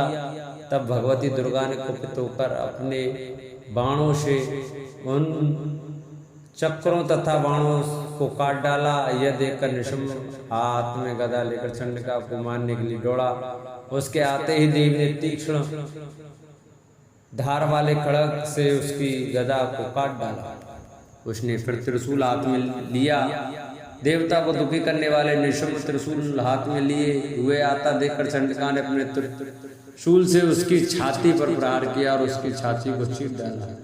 शूल विदीर्ण होने पर उसकी छाती में से जैसा ही महापराक्रमी दैत्य ठहर जा कहता हुआ निकला। उसको देखकर देवी ने बड़े जोर से ठाका लगाया। अभी वह निकलने भी न पाया कि उसका सिर अपनी तलवार से काट डाला। सिर के कटने के साथ ही वह शरीर पृथ्वी पर गिर पड़ा। तदंतर सिंह दहाड़ कर असुरों का भक्षण करने लगा और काली शिवदूती भी राक्षसों का रक्त पीने लगी। कौमारी शक्ति से कितने ही महादैत्य नष्ट हो गए। ब्रह्मा जी के कमंडल के जल से कितने ही असुर समाप्त हो गए। कई दैत्य माहेश्वरी के त्रिशूल से विदीर्ण होकर पृथ्वी पर गिर पड़े और बाराही के प्रहारों से छिन्न में होकर धराशायी हो गए। वैष्णवी ने भी अपने चक्र से बड़े बड़े महापराक्रमियों का कछुमर निकाल कर उन्हें यमलोक भेज दिया। और इंद्री ने कितने ही महाबली राक्षस टुकड़े टुकड़े हो गए। कई दैत्य मारे गए, कई भाग गए। कितने ही काली शिवदूती और सिंह के भक्षण कर दिए गए। महर्षि मेधा ने कहा, हे राजन, अपने प्यारे भाई को मरा हुआ तथा सेना को नष्ट हुई देखकर क्रोध में भरकर दैत्यराज शुंभ कहने लगा, दुष्ट दुर्गे, तू अहंकार से गर्व मत कर, क्योंकि तू दूसरों के बल पर लड़ रही है। देवी ने कहा, हे दुष्ट, देख मैं तो अकेली हूँ, इस संसार में मेरे सिवा दूसरा कौन है? यह सब मेरी शक्तियाँ हैं। देख सब मुझ में प्रविष्ट हो रही हैं। इसके पश्चात ब्राह्मणी आदि सब देवियों उस देवी के शरीर में लीन हो गईं और देवी अकेली रह गई। तब देवी ने कहा, मैं अपनी ऐश्वर्य शक्ति से अनेक रूपों में यहाँ उपस्थित हुई थी, उन सब रूपों को मैंने समेट लिया, अब अकेली ही यहाँ खड़ी हूँ, तुम भी यहीं ठहरो। महर्षि मेधा ने कहा। तब देवताओं तथा राक्षसों के देखते देखते देवी तथा शुंभ में भयंकर युद्ध होने लगा। अंबिका देवी ने सैकड़ों अस्त्र शस्त्र छोड़े। उधर दैत्यराज ने भी भयंकर अस्त्रों का प्रहार आरंभ कर दिया।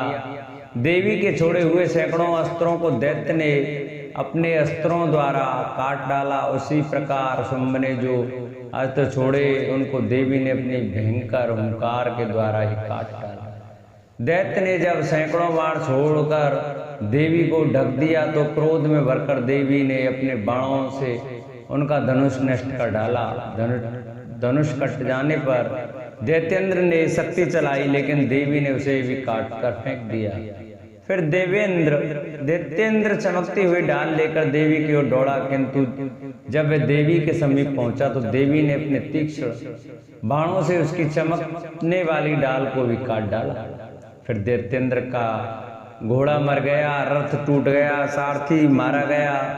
तब वह भयंकर मुद्गर लेकर देवी पर आक्रमण करने के लिए चला, किंतु देवी ने अपने तीक्ष्ण बाणों से उसके मुद्गर को भी काट दिया। इस पर दैत्य ने क्रोध में भरकर देवी की छाती में बड़े जोर से एक मुक्का मारा। दैत्य ने जब देवी को मुक्का मारा तो देवी ने भी उसकी छाती में जोर से एक थप्पड़ मारा। थप्पड़ खाकर पहले तो दैत्य पृथ्वी पर गिर पड़ा, किंतु तुरंत ही वह उठ खड़ा हुआ। फिर वह देवी को पकड़कर आकाश की ओर उछला और वहां जाकर दोनों में युद्ध होने लगा। वह युद्ध ऋषियों देवताओं को आश्चर्य में डालने वाला था। देवी आकाश में दैत्य के साथ बहुत देर तक युद्ध करती रही। फिर देवी ने उसे आकाश में घुमाकर पृथ्वी पर गिरा दिया। दुष्टात्मा दैत्य पुनः उठकर देवी को मारने के लिए दौड़ा। तब उसको अपनी ओर आता हुआ देखकर देवी ने उसकी छाती विदीर्ण करके उसको पृथ्वी पर पटक दिया। देवी के त्रिशूल से घायल होने पर उस दैत्य के प्राण पखेरु उड़ गए और उसके मरने पर समुद्र, पर्वत और पृथ्वी सब कांपने लग गए। तदंतर उस दुष्टात्मा के मरने से संपूर्ण जगत प्रसन्न व स्वस्थ हो गया तथा आकाश निर्मल हो गया। पहले जो उत्पात सूचक मेघ और उल्कापात होते थे वे सब शांत हो गए। उसके मारे जाने पर नदियां अपने ठीक मार्ग से बहने लगी। संपूर्ण देवताओं का हृदय हर्ष से भर गया और गंधर्वियां सुंदर गान करने लगी। गंधर्व बाजे बजाने लगे और अप्सराएं नाचने लगी। पवित्र वायु बहने लगी। सूर्य की कांति स्वच्छ हो गई। यज्ञशालाओं की बुझी हुई अग्नि अपने आप प्रज्वलित हो उठी तथा चारों दिशाओं में शांति फैल गई। बोलो सच्चे दरबार की जय। जिन भक्तों को हमारी यह वीडियो अच्छी लगी हो, हमारी कथा अच्छी लगी हो, वो हमारी कथा को ज़्यादा से ज़्यादा शेयर करें। जिन्होंने अभी तक हमारे चैनल को सब्सक्राइब नहीं किया है वो हमारे चैनल को सब्सक्राइब करें, वीडियो को लाइक करें और कमेंट में जय माता दी अवश्य लिखें। बोलो सच्चे दरबार की जय।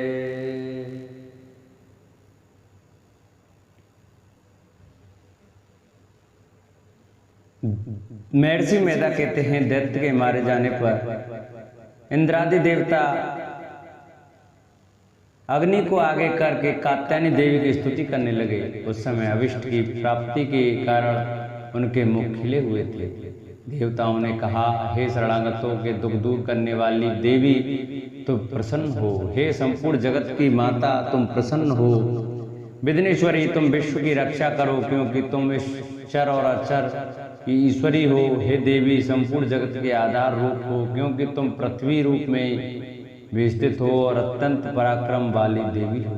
तुम विष्णु की शक्ति हो और विश्व की बीज परमाया हो और तुमने ही इस संपूर्ण जगत को मोहित कर रखा है। तुम्हारे प्रसन्न होने पर ही ये पृथ्वी मोक्ष को प्राप्त होती है। हे देवी संपूर्ण विद्याएं तुम्हारे ही भिन्न भिन्न स्वरूप हैं। इस जगत में जितनी स्त्रियां हैं वह सब तुम्हारी ही मूर्तियां हैं। एकमात्र तुमने ही इस जगत को व्याप्त कर रखा है। तुम्हारी स्थिति किस प्रकार हो सकती है, क्योंकि तुम परम बुद्धि रूप हो और संपूर्ण प्राण रूप स्वर्ग और मुक्ति देने वाली हो। अतः ऐसी रूप में तुम्हारी स्तुति की गई है। तुम्हारी स्तुति के लिए इससे बढ़कर और क्या युक्तियां हो सकती हैं। संपूर्ण जनों के हृदय में बुद्धि रूप होकर निवास करने वाली, स्वर्ग तथा मोक्ष प्रदान करने वाली हे नारायणी देवी तुमको नमस्कार है। कला काष्ठा आदि रूप से अवस्थाओं को परिवर्तन की ओर ले जाने वाली तथा प्राणियों का अंत करने वाली नारायणी तुमको नमस्कार। हे नारायणी संपूर्ण मंगलों के मंगल रूप वाली हे शिवे, हे संपूर्ण प्रयोजनों को सिद्ध करने वाली हे शरणागत वत्सला तीन नेत्रों वाली गौरी तुमको नमस्कार है। सृष्टि स्थित तथा सहारव की शक्तिभूता सनातनी देवी गुणों का आधार तथा सर्व सुखमयी नारायणी तुमको नमस्कार है। हे शरण में आए हुए शरणागत भक्तों दीन दुखियों की रक्षा में तत्पर संपूर्ण पीड़ाओं को हरने वाली हे नारायणी तुमको नमस्कार है। हे नारायणी तुम ब्राह्मणी का रूप धारण करके हंसों से जुते हुए विमान पर बैठती हो तथा पुष्य अभिमंत्रित जल छिड़कती रहती हो, तुम्हें नमस्कार है। माहेश्वरी रूप से त्रिशूल चंद्रमा और सर्पों को धारण करने वाली हे महावृषभ वाहन वाली नारायणी तुम्हें नमस्कार है। मोरों और मुकुटों से घिरी रहने वाली महाशक्ति को धारण करने वाली हे कौमारी रूप धारिणी निष्पाप नारायणी तुमको नमस्कार है। हे शंख चक्र गदा फरसरांग धनुष रूप आयुधों को धारण करने वाली वैष्णवी शक्ति रूपा नारायणी तुम हम पर प्रसन्न हो, तुम्हें नमस्कार है। हे दांतों पर पृथ्वी धारण करने वाली 12 रूपिणी कल्याणमयी नारायणी तुम्हें नमस्कार है। हे उग्र नृसिंह रूप से दैत्यों को मारने वाली त्रिभुवन की रक्षा में संलग्न रहने वाली नारायणी तुम्हें नमस्कार है। हे मस्तक पर किरीट और हाथ में महावज्र धारण करने वाली सहस्त्र नेत्रों के कारण उज्ज्वल वृत्तासुर के रूप कोई प्राण हरने वाली इंद्रिय शक्ति है नारायणी तुम्हें नमस्कार है। हे शिवदूती स्वरूप से दैत्यों के महामत को नष्ट करने वाली हे घोर रूप वाली हे महाशब्द वाली हे नारायणी तुम्हें नमस्कार है। ताड़ों के कारण विकराल मुख वाली मुंडमाला से विभूषित मुंड मर्दिनी चामुंडा रूपा नारायणी तुम्हें नमस्कार है। हे लक्ष्मी लज्जा महाविद्या श्रद्धा पुष्टि स्वधा ध्रुवा महारात्रि तथा माँ विद्या रूपा नारायणी तुमको नमस्कार है। हे मेधा सरस्वती सर्वोत्कृष्ट ऐश्वर्य रूपिणी पार्वती महाकाली नियंता तथा ईश्वर रूपिणी नारायणी तुम्हें नमस्कार है। हे सर्वस्वरूप सर्वेश्वरी सर्वशक्ति युक्त देवी हमारी वैसे रक्षा करो, तुम्हें नमस्कार है। हे कात्यायनी तीनों नेत्रों से भूषित ये तेरा सौम्य मुख सब तरह के डरों से हमारी रक्षा करे, तुम्हें नमस्कार है। हे भद्रकाली ज्वालाओं के समान भयंकर अति उग्र एवं संपूर्ण असुरों को नष्ट करने वाला तुम्हारा त्रिशूल हमें भयों से बचावे, तुमको नमस्कार है। हे देवी जो अपने शब्द से इस जगत को पूरित करके दैत्यों के तेज को नष्ट करता है, वह आपका घंटा इस प्रकार हमारी रक्षा करे जैसे कि माता अपने पुत्र की रक्षा करती है। हे चंड के असुरों के रक्त और चर्बी से चर्चित जो आपकी तलवार है वह हमारा मंगल करे, हम तुमको नमस्कार करते हैं। हे देवी तुम जब प्रसन्न होती हो तो संपूर्ण रोगों को नष्ट कर देती हो और जब रूप रुष्ट हो जाती हो तो संपूर्ण वांछित कामनाओं को नष्ट कर देती हो। और जो मनुष्य तुम्हारी शरण में आते हैं उन पर कभी विपत्ति नहीं आती, बल्कि तुम्हारी शरण में गए हुए मनुष्य दूसरों को आश्रय देने योग्य हो जाते हैं। अनेक रूपों से बहुत प्रकार की मूर्तियों को धारण करके इन धर्मद्रोही असुरों का तुमने संहार किया है, वह तुम्हारे सिवा कौन कर सकता था। चतुर्दश विद्याएं सष्ट शास्त्र और चारों वेद तुम्हारे ही प्रकाश से प्रकाशित हैं, उनमें तुम्हारा ही वर्णन है। और जहाँ राक्षस विषैले सर्प शत्रुगण हैं वहाँ और समुद्र के बीच में भी तुम साथ रहकर इस विश्व की रक्षा करती हो। हे विश्वेश्वरी तुम विश्व का पालन करने वाली विश्वरूपा हो, इसलिए संपूर्ण जगत को धारण करती हो, इसलिए ब्रह्मा विष्णु महेश की भी वंदनी हो। जो भक्ति पूर्वक तुमको नमस्कार करते हैं वह विश्व आश्रय देने वाले बन जाते हैं। हे देवी तुम प्रसन्न हो और असुरों को मारकर जिस प्रकार हमारी रक्षा की है, ऐसे ही हमारे शत्रुओं से सदा हमारी रक्षा करती रहो। संपूर्ण जगत के पाप नष्ट कर दो और पापों तथा उनके फल स्वरूप होने वाली महामारी आदि बड़े बड़े उपद्रवों को शीघ्र ही दूर कर दो। विश्व की पीड़ा को हरने वाली देवी शरण में पड़े हुए और प्रसन्न हो। त्रिलोक निवासियों की पूजनीय परमेश्वरी हम लोगों को वरदान दो। देवी ने कहा, हे देवताओं मैं तुमको वर देने को तैयार हूँ, आपकी जैसी इच्छा हो वैसा वर मांग लो, मैं तुमको दूंगी। देवताओं ने कहा, हे सर्वेश्वरी त्रिलोकी के निवासियों की समस्त पीड़ाओं को तुम इसी प्रकार हरती रहो और हमारे शत्रुओं को इसी प्रकार नष्ट करती रहो। देवी ने कहा, वैश्वसत मनवंतर के 28वें युग में 2 और महासुरसंभ नृसिंह उत्पन्न होंगे। उस समय में नंद गोप के घर में यशोदा के गर्भ से उत्पन्न होकर विंध्याचल पर्वत पर शुंभ और निशुंभ का संहार करूंगी। फिर अत्यंत भयंकर रूप से पृथ्वी पर अवतीर्ण हो कर मैं वैकचित्त नामक दानवों का नाश करूंगी। उन भयंकर महाअसुरों को भक्षण करते हुए मेरे दांत अनार पुष्प के समान लाल होंगे। इसके पश्चात स्वर्ग में देवता और पृथ्वी पर मनुष्य मेरी स्तुति करते हुए मुझे रक्तदंत का कहेंगे। फिर जब 100 वर्ष तक वर्षा न होगी तो मैं ऋषियों के स्तुति करने पर अयोनिज नाम से प्रकट होंगी और अपने 100 नेत्रों से ऋषियों को देखूंगी।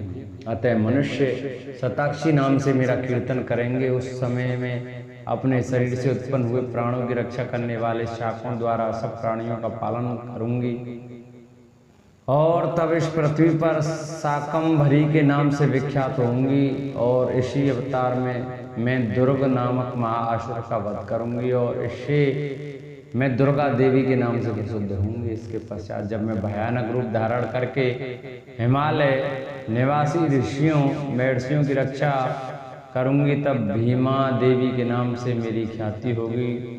और जब फिर अरुण नामक असुर तीनों लोगों को पीड़ित करेगा तब मैं असंख्य भ्रमरों का रूप धारण कर के उष्मादित्य का वध करूंगी। तब स्वर्ग में देवता और मृत्यु लोक में मनुष्य मेरी स्तुति करते हुए मुझे भ्रामरी नाम से पुकारेंगे। इस प्रकार जब जब पृथ्वी राक्षसों से पीड़ित होगी तब तब मैं अवतरित होकर शत्रुओं का नाश करूंगी।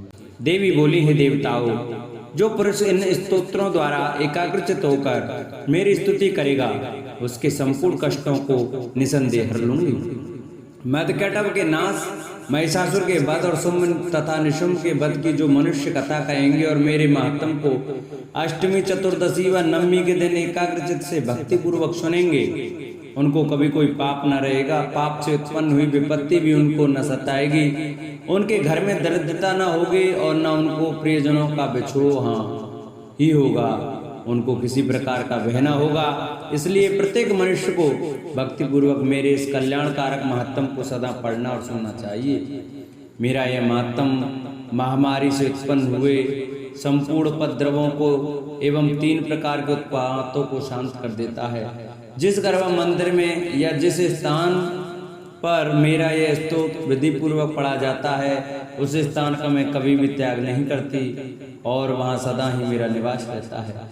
बलिदान, पूजा, होम तथा महोत्सवों में मेरा यह चरित्र उच्चारण करना तथा सुनना चाहिए। ऐसा हवन या पूजन मनुष्य जानकर या बिना जाने करे मैं उसे तुरंत ग्रहण कर लेती हूँ। और शरत काल में प्रत्येक वर्ष जो महापूजा की जाती है उसमें मनुष्य भक्ति पूर्वक मेरा यह महात्म सुनकर सब विपत्तियों से छूट जाता है और धन धान्य तथा पुत्रादि से संपन्न हो जाता है। और मेरे इस महात्मा व कथाओं इत्यादियों को सुनकर मनुष्य निर्भय हो जाता है और महात्म के श्रवण करने वालों के शत्रु नष्ट हो जाते हैं तथा कल्याण की प्राप्ति होती है और उनका कुल आनंदित हो जाता है।